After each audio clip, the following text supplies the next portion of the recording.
The Vice Chancellor, Professor Samuel Gudu, members of the University Council present here today, the deans of faculties, esteemed scholars, distinguished delegates, honored guests, ladies and gentlemen, it is indeed my pleasure to be with you here this morning for this very important platform that will facilitate an environment for deliberations in research. I'm honored to join you today during this important gathering of scholars, researchers, educators, and students. Conferences like this one remind us of the great power that knowledge holds and how vital it is to share it across borders, disciplines, and generations.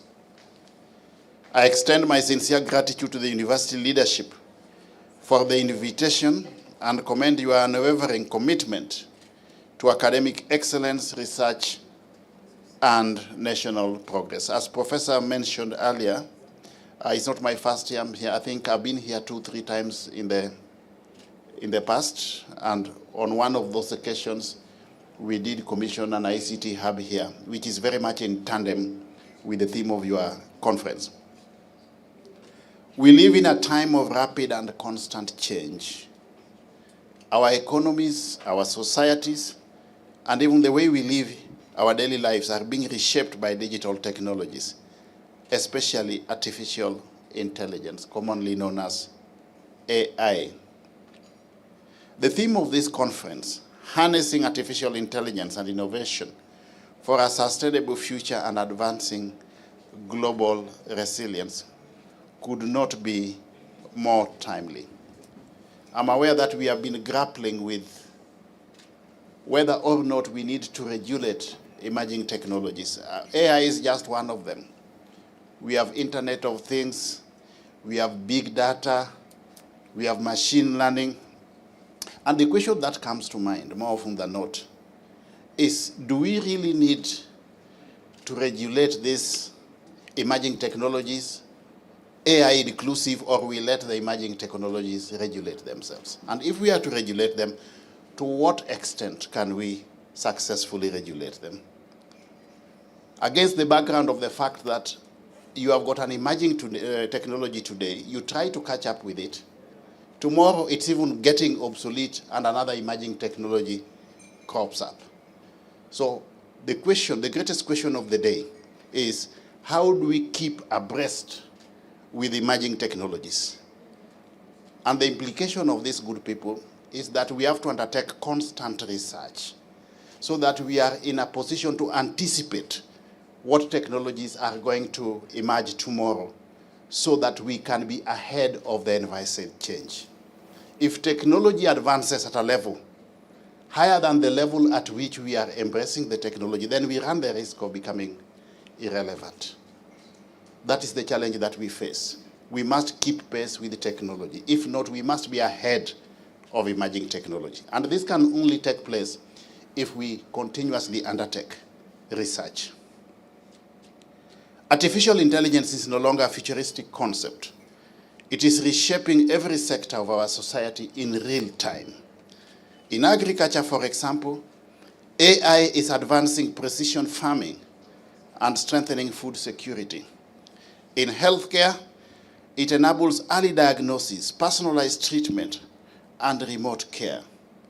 In education, it expands access, enhances adaptive learning, and empowers learners. In disaster management, it enhances preparedness in a participatory manner, risk mapping, if not risk mitigation, and early warning systems. In finance, it accelerates financial inclusion and broadens access to services. What this implies is that we have to embrace technology in almost everything that we are doing today, to re-engineer the processes. In education, for example, if you look back into nostalgia and think of the Corona era, who would have imagined that a university like Rongo would facilitate academic programs without physical classes? And yet we did it successfully. during the Corona era. In fact, if you ask me, Corona was a godsend because it enables us to do away with resistance to change. Yeah, that is deeply embedded within the Kenyan populace. Because we had no choice, we had to work remotely. Assuming all factors were held constant.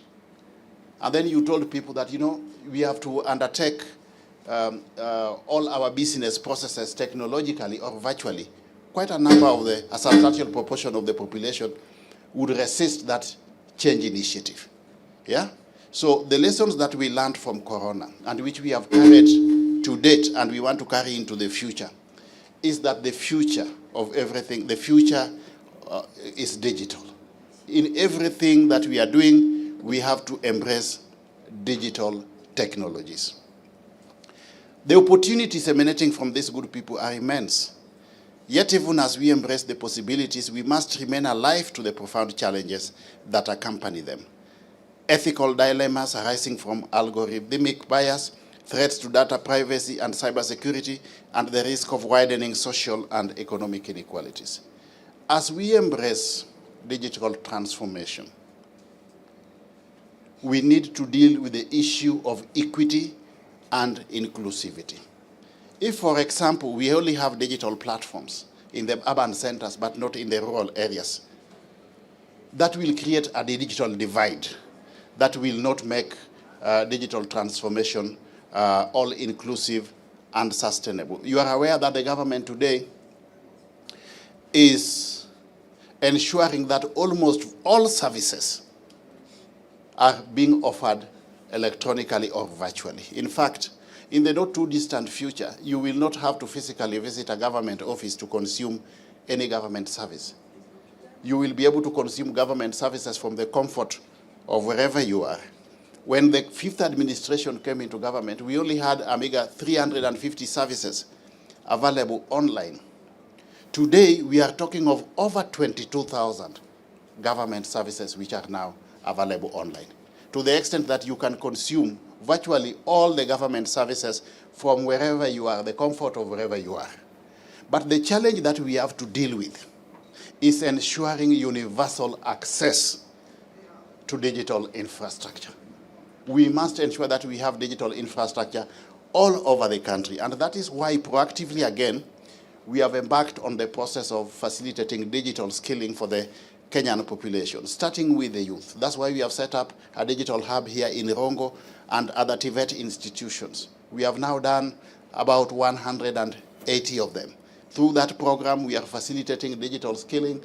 We have now undertaken digital skilling for over 600 youth, and in equal measure, we have created digital jobs for 182,000 youth. And we have got youth working right from here in the villages for companies based in America, Belgium, UK, India, yeah, Singapore. Not long ago, I mean, that would not be possible.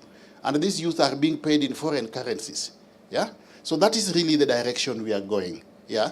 We are going to have a major, major transformation. And you are aware that we no longer have the white-collar jobs. The only way to stem the rural-urban migration in search of non-existent jobs in the urban centers is to embrace digital transformation. That's why we are going big on digital skilling on one hand and digital jobs on the other for our youth, so that we can create the jobs for the youth right here in the villages, and the youth can work from wherever they are. The other challenge is, if we are going the route of digital transformation, digitizing records and also digitalizing services, we get into possession of a lot of data. That's something you need to think about. A lot of data which belongs to the Kenyan public comes into the hands of government at line ministry level and even state agency level. How do we ensure the security of that data? That's something we must deal with. Yeah? The privacy and security of the data.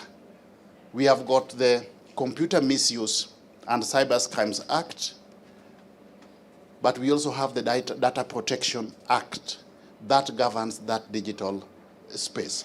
But on a continuous basis, as you undertake research, we want to really see research that leads to other emerging propositions that will also help us strengthen the policy, legal, and regulatory framework of the digital space, so that any data that comes into our possession remains not just private, but it also remains secure in the interest of the Kenyan public.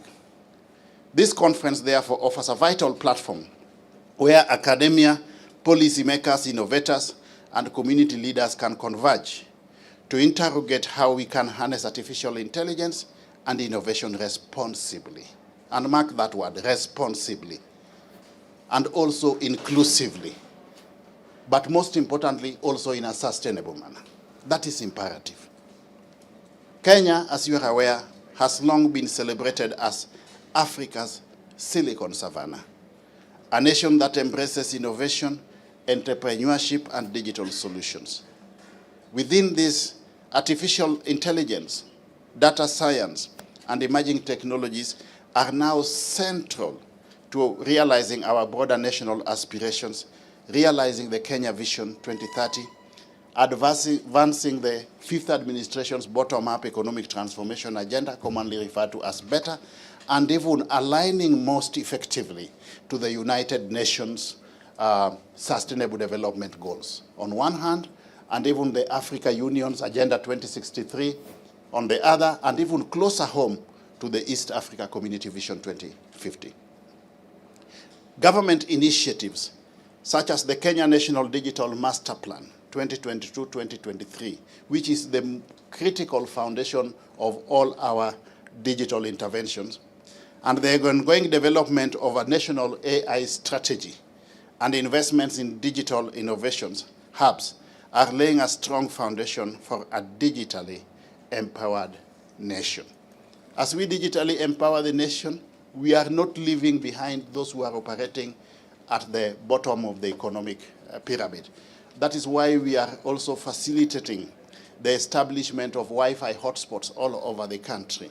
Our target is to ensure that we have a total of 25,000 Wi-Fi hotspots. And we are beginning from those locations where the vulnerable segments of the society, Kenyan society, are domiciled. We are doing Wi-Fis in markets for our mothers and sisters involved in itinerary trade. We are also doing Wi-Fi hotspots at bus termini, where we have got our able but idle youth domiciled so that they can leverage on digital technology for purposes of gainful economic activity. From my vantage point within the Executive Office of the President, I can affirm that the coordination of these efforts, ensuring effective alignment, performance, service delivery, and impact across ministries and sectors remains a high national priority.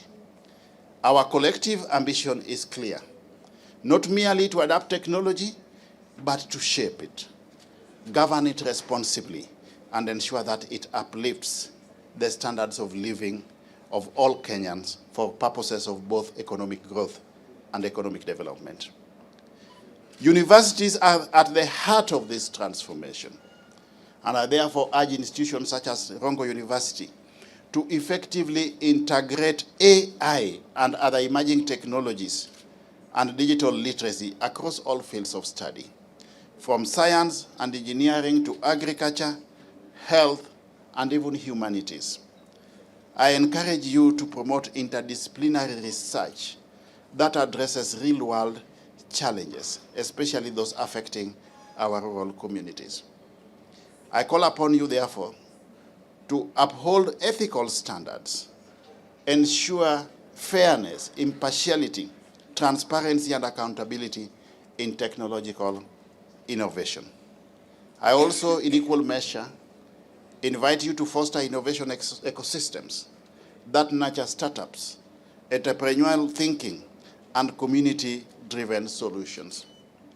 And I challenge you to strengthen partnerships with the government, industry, and civil society to accelerate the translation of research into tangible, positive impact. Research must be effectively linked to practical situations in the market. If harnessed wisely, AI offers enormous opportunities to revolutionize education, expand healthcare access, enhance climate resilience, power new waves of entrepreneurship, and reform public service delivery. On almost all aspects of service delivery within the government, we are leveraging on technology to re-engineer the services offered by the government, to facilitate efficiency and effectiveness in service delivery. That is why we have made it mandatory that all government processes must be technologically driven. Let me just give you an example about the benefits of technology. When we came into government, we used to collect, on average, 60 million shillings per day. Total revenue collection. Today, on a good day, we are capable of collecting up to 1 billion shillings per day. The sources of revenue remain the same. The people in government remain the same. But we have just leveraged on technology to seal the revenue leakages by ensuring that those avenues that people are using to siphon out resources are sealed. And if we go that route, we should be able to enhance our revenue collection to a level where we will no longer need to rely on external debt.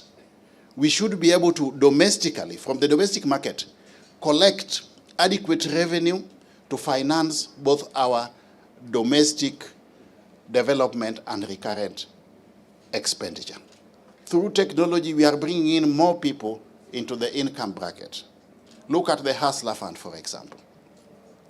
Disbursing resources to those domiciled at the bottom of the economic pyramid electronically, technologically. You do not need a committee to approve the loan. Yeah? You do not need to talk to anybody to get the loan, the Hustler Fund. It is between you, your phone, and the government. You do not need collateral to access the loan. You don't need a title deed. You don't need a logbook. Your security is your credit rating. The more you borrow and the more you pay, your credit rating levels goes up, and you'll be able to borrow more and more. And that is the direction that we are going. You know, I was here in Awendo about 1 year ago and did give some seed capital to a women group, 1 million shillings. Do you believe that today that money has multiplied to up to 17 million shillings?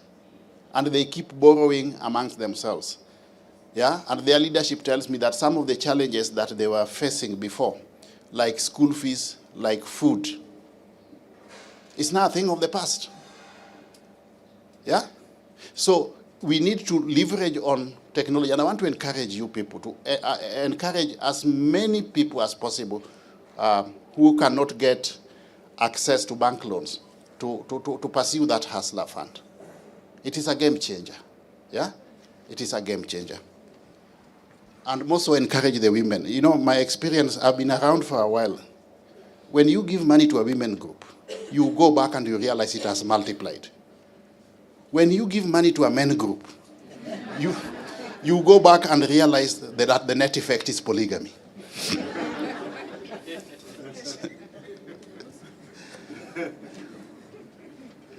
So if we harness artificial intelligence effectively, the opportunities will be enormous. But we must remain vigilant to ensure that AI bridges rather than widens social divides. Data privacy, cybersecurity, and national sovereignty must be rigorously protected. So let's try and carry everybody along.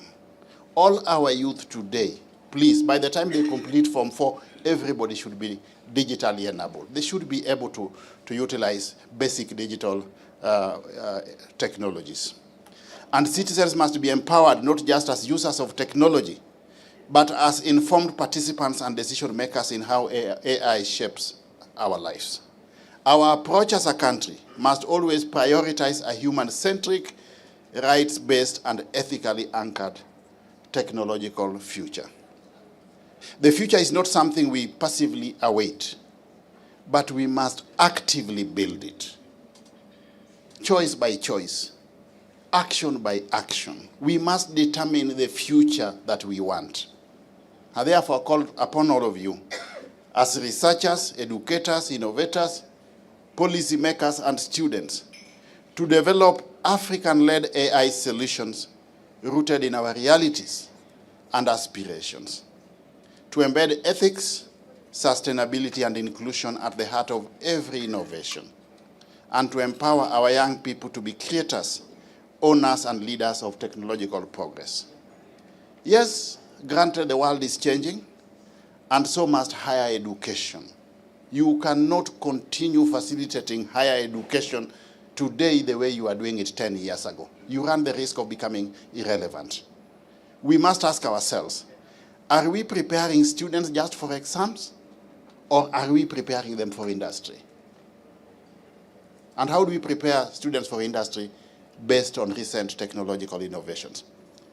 Are we teaching them to follow instructions, or are we teaching them to solve problems? Yeah? And we build institutions, are we building the institutions for today, or are we building the institutions for the future? If we are building the institutions for the future, we must, in equal measure, good people, undertake continuous research so that we are able to foresee in a proactive manner what the future looks like, and position effectively in that operational environment, align effectively to the changes taking place in that operational environment so that our institutions remain relevant. As I conclude, I want to wish that Rongo University continues to stand tall as a beacon of excellence, preparing leaders not just for Kenya, but for the world. Together, it's my verily belief that we can harness artificial intelligence and innovation to drive a future that is sustainable, resilient, and inclusive for all Kenyans and the world at large. With these many remarks, it is now my distinguished honor and privilege to officially declare this conference open. Thank you very much.